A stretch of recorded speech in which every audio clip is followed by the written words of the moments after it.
Now, the Three Martini Lunch with Greg Corombos and Jim Geraghty. And welcome, everyone, to the Thursday edition of the Three Martini Lunch, along with Jim Geraghty of National Review, also the author of Between Two Scorpions. I'm Greg Corombos of Radio America. We have good, bad, and crazy martinis for conservatives today. All of it brought to you by NetSuite by Oracle. Right now, NetSuite is offering you valuable insights with a free guide entitled 7 Key Strategies to Grow Your Profits. And we'll also tell you a whole lot about how NetSuite by Oracle can improve your business so you can stay on top of your numbers. netsuite.com/martini is where you'll want to go. So, Jim, let's start with our good martini. And the Democratic food fight is starting to heat up. No big surprise. We're just a couple of weeks away now from the first nights of Democratic debates. I know you can't wait. In previous primary seasons, you've had quite a bit of pregame hysteria on Twitter, which is always great fun to watch. But I'll look forward to that later this month.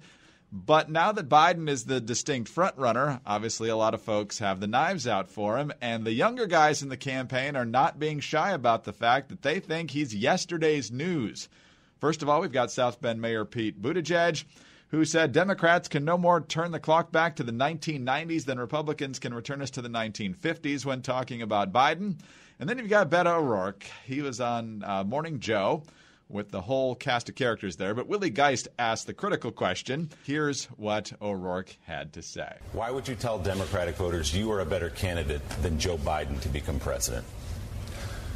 Because you cannot go back to the end of the Obama administration and think that that's good enough. We had real problems before Donald Trump became president. You had folks who were working 2 and 3 jobs just to make ends meet. You had 10 times the wealth in white America than you had in black America. You had nearly 40,000 gun violence deaths in this country every single year without any meaningful reform to our gun safety laws.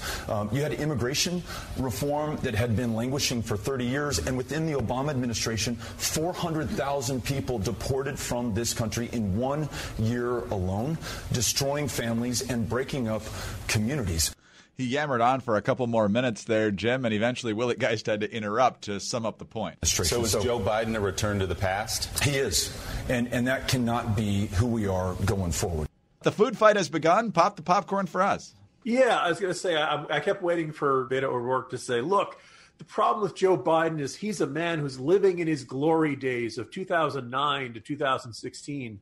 And what America needs is a younger man who's living in his glory days of 2018, who can't move beyond that. So it's interesting. Every time you see a primary begin, and this is kind of a bipartisan phenomenon, you get some folks on the side like, why do they have to be so negative? Why can't people just tout themselves? I said, look, voters only get one choice, which means you have to make the case to the voters, I am the best choice. You can't say I am in the top 3 or 4.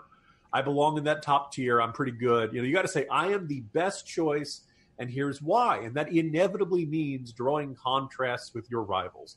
You have to say, look, they may have a lot of strengths. I may like them. We may have worked together in the past, but I am a better choice because of X. I have done something they have not done. I have avoided a mistake that they made. You got to do something to say, this is why I'm better than that one. Look, 3 or 4 of these guys are not going to be on the debate stage. If you don't make the first debate, you're probably not making the second debate. You're not making the first 2 debates. You're sure as heck not making the 3rd and 4th debates.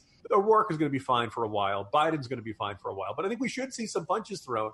I think this is a legitimate argument from the likes of Beto O'Rourke. Biden's been around a long time. I think it's a perfectly fair argument to say he's too old. He's too out of touch. He's past his prime. At this moment for our party, we can't afford any fumbles. Now, whether Beto O'Rourke is the best person to make that criticism, we can leave that debate for another day. But again, for those of us who look at this Democratic field and don't find any of them very appealing, it's going to be a lot of fun for the next couple of weeks because these criticisms will come forward. And I think that the Democratic primary voters will have to take them seriously. This really is an issue if you want to beat Trump, that you really shouldn't nominate somebody who's actually a couple of years older than him. Joe Biden is the consummate Washington insider. I've made the argument that he really isn't that much of a centrist, but it's safe to say that he is not on the same page as the Twitter left. And we'll see whether the Twitter left really has that much punch in this primary process. But then again, they can sure as heck set the tone for a lot of the coverage and the discussion of the debates. Look, as you said, just, invest in popcorn. Orville Redenbacher is going to have a tough time keeping up with demand. For all the frustrations of hearing about Democrats all day long, watching them fight should be a lot of fun. Yeah, two different things I want to mention here before we leave the good martini. First of all, how do you think Obama feels? You know, he was the darling of the party for 8 years, probably still is in many circles, and now you've got the new generation gone. January 2017, that was so yesterday, man. It's time to move on. Forget him. You know, I really think you could make the argument that a lot of what's driving the radicalism in the Democratic Party today is a belated internal frustration and analysis of what, you and I were around. We started this podcast a little bit into Obama's presidency. But if you think back to 2007, 2008, remember Oprah saying, "He is the one," and the people chanting, "Obama, Obama." And they were making this silly hand sign, and somebody at Slate had argued that he had invented a new emotion called elevation. And there's a guy in the San Francisco Chronicle who argued that he was a supernatural being called a light worker who was going to bring enlightenment to all of us. Now, some of us would look at this, the president's schedule, and say, yes, he is indeed a light worker with all the golfing he's doing. But there was so much optimism. There was so much. This was it. And then Nirvana did not come. We are not living in paradise. In fact, it could even keep the House for more than 2 terms. Obamacare turned out to be a lot more of a mixed bag. Every Democrat's running on health care this cycle. Thought Obamacare was supposed to fix this stuff, right? So there's this realization on the part of Democrats that they had an absolute faith in a political messiah, and he did not deliver. Now the frustration is, the problem couldn't be Obama. The problem is the system. The problem is the Supreme Court. The Constitution is the problem. This idea of we need to do away with the filibuster, this frustration, that's, I think, why they're looking in further left and more radical directions. No, very, very well said. And the other thing is, you mentioned that some folks get awkward and nervous when people from their party start attacking each other in the primary. And on the Republican side, every time it happens, somebody says, "Don't forget the 11th commandment of Ronald Reagan, thou shalt not speak ill of thy fellow Republican." Well, guess what? Ronald Reagan spoke ill of a lot of really different ideas that his Republican opponents had. The guy challenged a sitting Republican president, for heaven's sake. He didn't just sit around going, "Jerry Ford, he's a really nice guy, but I think I'd be slightly better. Please vote for me." It's a lovely idea. By the way, notice everybody always invokes the 11th commandment when they are the front runner and they don't want to be attacked. What they really mean is, "Thou shalt not speak ill of me." Absolutely. Well, Beto knows his numbers. So does Biden. Biden's north of 30 in most polls. Beto is at 2%, which, as we reported earlier in the week, is losing to not sure, at least in Iowa. But they know their numbers, and if you don't know your numbers, you don't know your business. But the problem that growing businesses have that keeps them from knowing their numbers is their hodgepodge of business systems. They have one system for accounting, another for sales, another for inventory, and so on and so on. It's just a big, inefficient mess, taking up too much time and too many resources. And that hurts the bottom line. Introducing NetSuite by Oracle, the business management software that handles every aspect of your business in an easy-to-use cloud platform, giving you the visibility and control that you need to grow. With NetSuite, you save time, money, and unneeded headaches by managing sales, finance and accounting, orders, and human resources instantly, right from your desktop or your own phone. That's why NetSuite is the world's #1 cloud business system. And right now, NetSuite is offering you valuable insights with a free guide, 7 key strategies to grow your profits at netsuite.com/martini. That's netsuite.com/martini to download your free guide, 7 key strategies to grow your profits. NetSuite, netsuite.com/martini. All right, Jim, let's move to our bad martini now. And when Joe Biden's not there, the Middle East usually is. And so that's where we're back to today. This is the New York Times. I think a lot of folks heard this on the news when they woke up this morning.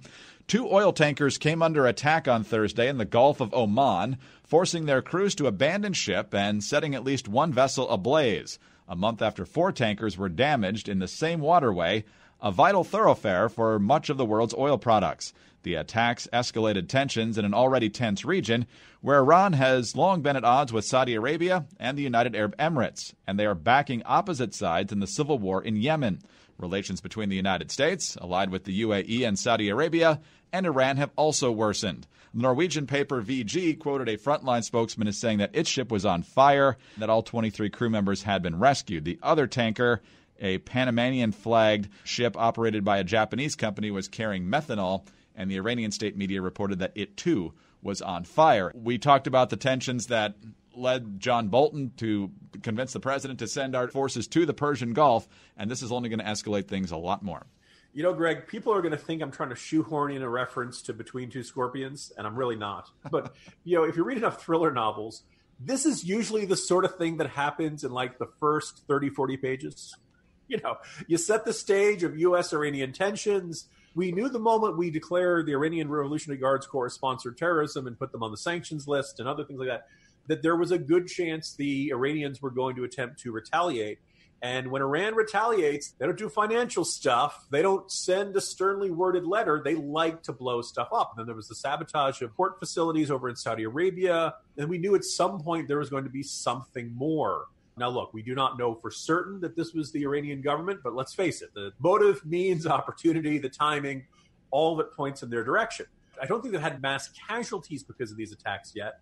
But as long as they're firing missiles or whatever they did to cause these explosions on these boats, at some point this is going to end up having a massive loss of life. Oh, by the way, dear environmentalists, if you're frustrated about carbon emissions, I figure trying to blow up oil tankers is bad for carbon emissions. Don't you think I'm right on that, Greg?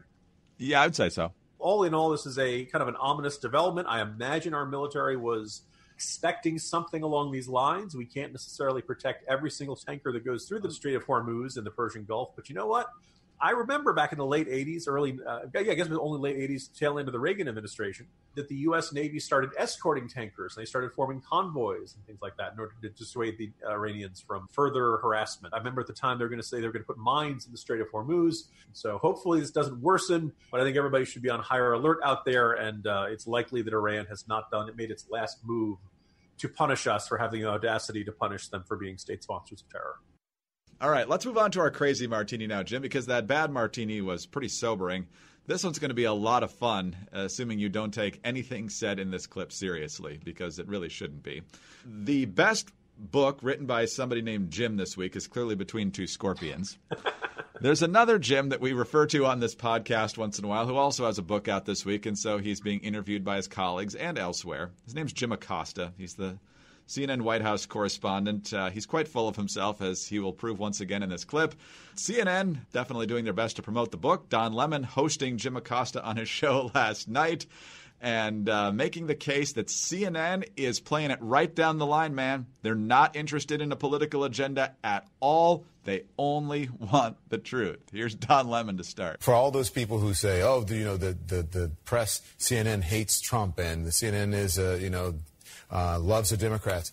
I watched Manu Raju with Nancy Pelosi, who clearly did not want to answer Manu's questions today, even in her body language. And you know what? He persisted, and he asked her the tough questions anyway. So of anyone, a Democrat or Republican, regardless of who it is, if you hold a position of power, we, the journalists at CNN, are going to question you about it, whether you like it or not. That's right. We're here to hold their feet to the fire. And just because we are pro-truth doesn't mean that we are anti-Trump. And, as I write throughout this book, and I try to close it out on a hopeful note, we are not the enemy of the people. We are defenders of the people. And we want to defend the people because we're devoted to the people.